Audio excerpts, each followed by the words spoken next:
My beloved brothers and sisters, when we speak about the greatest man to ever walk this earth, we are not merely sharing a story. We are reviving the heartbeat of mercy, compassion, truth, and light that changed the course of humanity. The story of Prophet Muhammad, peace and blessings be upon him, is not just history. It is a living lesson for every soul that seeks hope in the darkest of nights and strength in the heaviest of storms. He was born in Makkah, a city surrounded by mountains, filled with idols, and clouded by ignorance. The world at that time was drowning in darkness. Oppression ruled, arrogance prevailed, and hearts were hardened by greed and pride.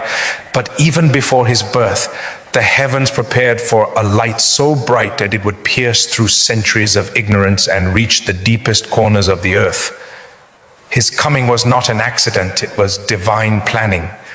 From his earliest days, he was known as Al-Amin, the trustworthy, the honest. Imagine that, my brothers and sisters, in a society filled with deceit and corruption, a young man who never lied, who never cheated, who carried himself with dignity and humility. People may have disagreed with him, but they could never deny his character. Even his enemies later in life would say, "We have never known him to lie." What a lesson for us today. Before we preach Islam, we must live Islam. Before we call others to truth, we must embody truth. When he was young, he experienced pain that many of us can relate to. He lost his father before he was even born. He lost his mother when he was just a child.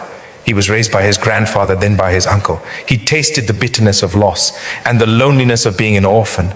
But did he complain? Did he lose faith? No. He was being prepared. Every loss was a lesson. Every trial was a training ground for his mission. Because those who are chosen by Allah to carry his message are often tested with the weight of the world, so that they may learn to trust only in him. As he grew older, he worked as a shepherd. Yes, the greatest man to walk the earth once looked after sheep. And that, my brothers and sisters, is not a small detail. There is wisdom in it. A shepherd learns patience, responsibility, compassion. A shepherd learns to guide without arrogance, to protect without cruelty. Every prophet of Allah was a shepherd at some point, for leading animals was a preparation for leading nations. When he reached adulthood, his honesty became so famous that a noble woman by the name of Khadijah, may Allah be pleased with her, entrusted him with her business. She saw in him something that the world was yet to see: truth, integrity, and light. She later became his wife, his companion, his supporter, when the world turned its back on him. Together, they built a home based not on wealth or power, but on faith and love. He never raised his voice at her, never insulted her, never belittled her. And when she passed away, he remembered her with tears in his eyes, even years later.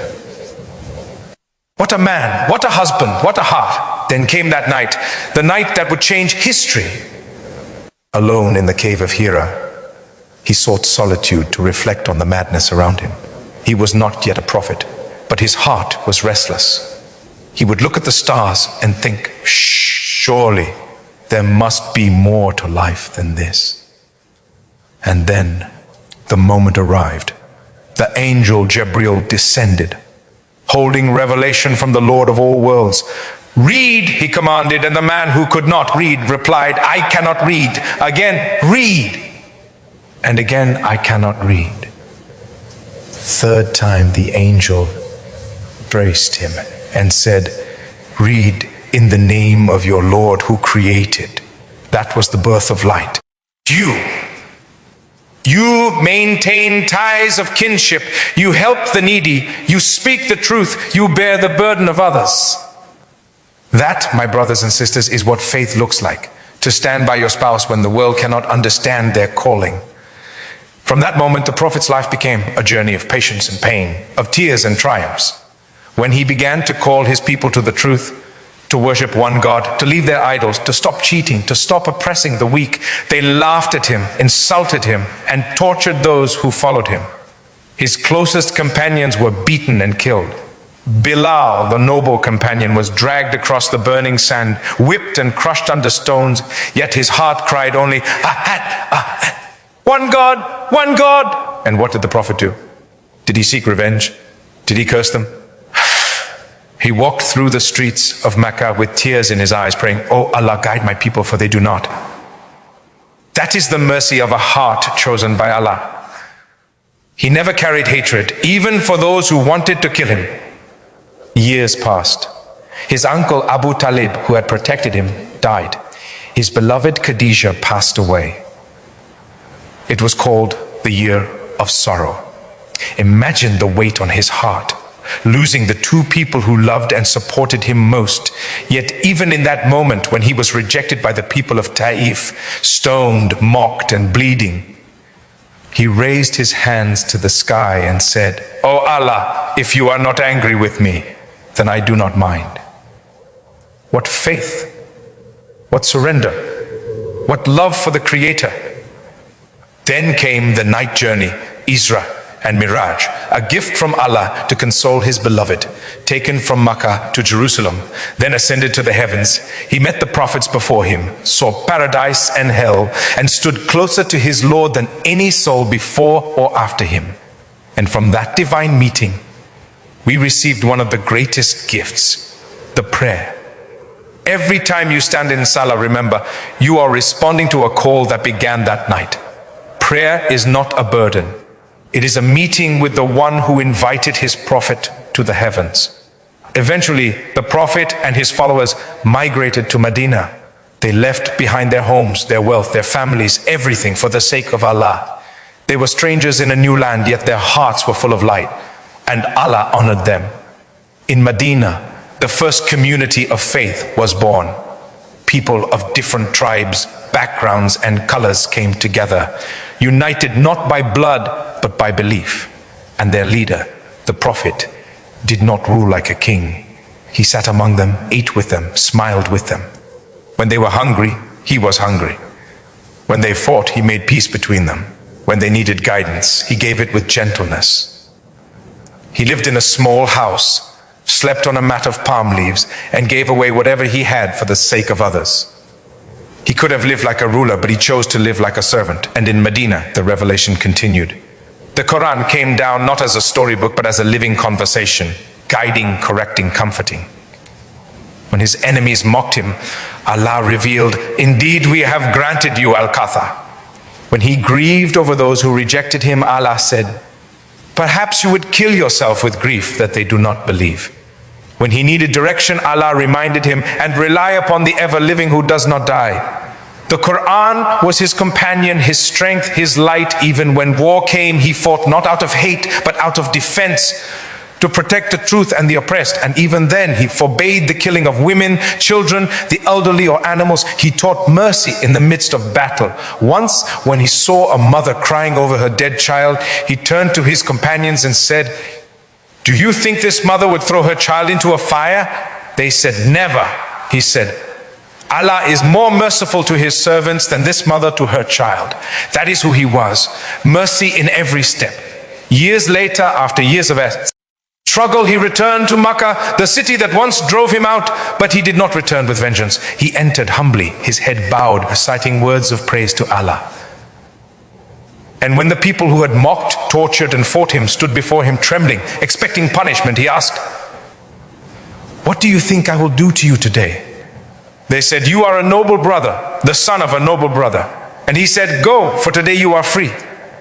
Subhanallah, forgiveness at its highest, power with mercy, victory with humility. That is leadership. That is the Sunnah of the Messenger. After 23 years of revelation, his mission was complete. The Quran was preserved, the message spread, the hearts of millions transformed. On the day of his final sermon, he stood before a crowd of more than 100,000 and said, "O people, I have conveyed the message. I have fulfilled the trust." And the people replied, "Yes, you have."